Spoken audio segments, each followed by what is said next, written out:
বাংলাদেশ সংস্কার করবে নির্বাচিত সরকার, বললেন নাজমুল হাসান।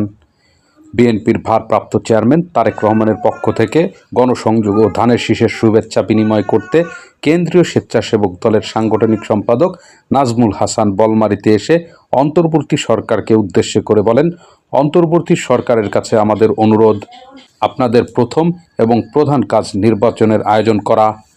বাংলাদেশের সব সংস্কার করার দায়িত্ব আপনাদের দেই নাই। সবচেয়ে বড় সংস্কার হচ্ছে নিরপেক্ষ একটি নির্বাচন করা। বাংলাদেশ সংস্কার করবে নির্বাচিত সরকার। অন্তর্বর্তী সরকারের কাছে আমাদের অনুরোধ, জনগণের ভোটে নির্বাচিত সরকারের কাছে দেশকে হস্তান্তর করে আপনাদের ইমানি দায়িত্ব পালন করুন। তা না হলে যদি কথিত সংস্কারের নাম নিয়ে অন্তর্বর্তী সরকারের দীর্ঘমেয়াদে ক্ষমতায় থাকতে চায়, তাহলে আওয়ামী লীগের ফ্যাসিস্ট সরকার শেখ হাসিনার মতো এ সরকারকেও পালাতে হবে। মঙ্গলবার বলমারী পৌর শহরের বাজার এলাকায় বিভিন্ন রাস্তা ও গলিতে গলিতে গণসংযোগকালে তিনি এসব কথা বলেন।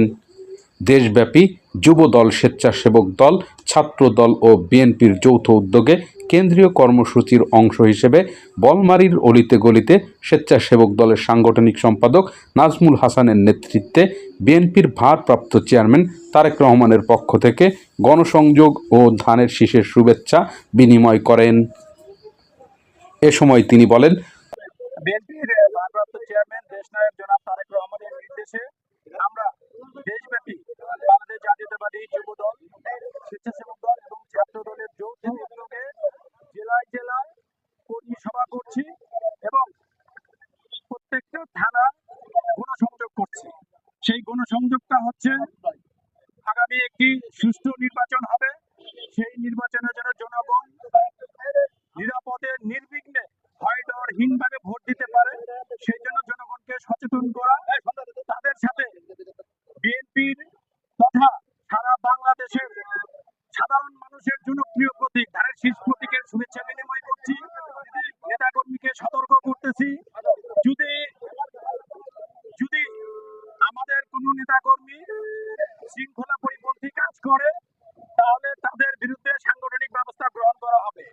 এই বার্তা, এই মেসেজটা আমরা তৃণমূলে পৌঁছে দিচ্ছি। সেই সাথে আমাদের সংগ্রাম শেষ হয়ে যায়নি, এখনো সংগ্রাম চলমান, এখনো আন্দোলন চলমান। সেজন্য সকল অঙ্গ সংগঠন যেন ঐক্যবদ্ধ থেকে মিলেমিশে কাজ করে, সেই বার্তাটাও আমরা তৃণমূলে পৌঁছিয়ে দিচ্ছি। কোথায় আসলে আমরা কি করব তার একটা রূপরেখা এখানে 31 দফার মধ্যে দেওয়া হয়েছে। বলতে পারেন এই 31 দফাটাই হচ্ছে রাষ্ট্র মেরামতের রূপরেখা। এখানে সব দেওয়া আছে। এই 31 দফার ভিত্তিতে যদি আমরা বাংলাদেশটাকে গড়ে তুলতে পারি, তাহলে বাংলাদেশ হবে বিশ্বের একটি উন্নত রাষ্ট্র, বাংলাদেশ হবে বিশ্বের একটি মানবিক রাষ্ট্র, বাংলাদেশ হবে বিশ্বের একটি কল্যাণকর রাষ্ট্র। অন্তর্বর্তীকালীন সরকারের কাছে আমাদের অনুরোধ যে আপনাদের প্রথম এবং প্রধান কাজ নির্বাচন আয়োজন করা। বাংলাদেশের সব সংস্কার করার দায়িত্ব আপনাদেরকে দেয় নাই। সবচেয়ে বড় যে সংস্কার সেটা হচ্ছে যে নির্বাচন সংস্কার, নির্বাচন আয়োজন করা। তাদের কাছে আমাদের অনুরোধ, আপনারা তালবাহানা না করে দ্রুত একটি সুষ্ঠু নির্বাচনের আয়োজন করেন। সুষ্ঠু নির্বাচনের মধ্যে দিয়ে জনগণের নির্বাচিত প্রতিনিধিদের হাতে ক্ষমতা হস্তান্তর করেন। নির্বাচিত সরকার বাংলাদেশের সকল সংস্কার করবে। আপনারা শুধু প্রয়োজনীয় বেসিক যে সংস্কার, যেটুকু না করলেই না, সেই সংস্কারটুকু করেন, আপনাদের সাথে আছি। কিন্তু এই সরকার যদি মনে করে যে না আমরা দীর্ঘমেয়াদী থেকে সংস্কার করব, তাহলে স্পষ্টভাবে বলে দিতে চাই আপনাদেরও ওই হাসিনার মতো পতন হবে। তারেক রহমান তারুণ্যের অহংকার। তিনি বাংলাদেশ ও দেশের মানুষের কথা সব সময় ভাবেন।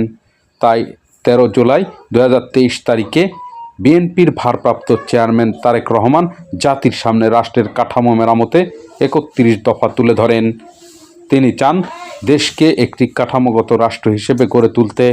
তার দেশের জনগণের কাছে আগামী নির্বাচনে বিএনপির ধানের শীষ প্রতীকে ভোট দিয়ে বিএনপিকে দেশ গড়ার সুযোগ করে দিন।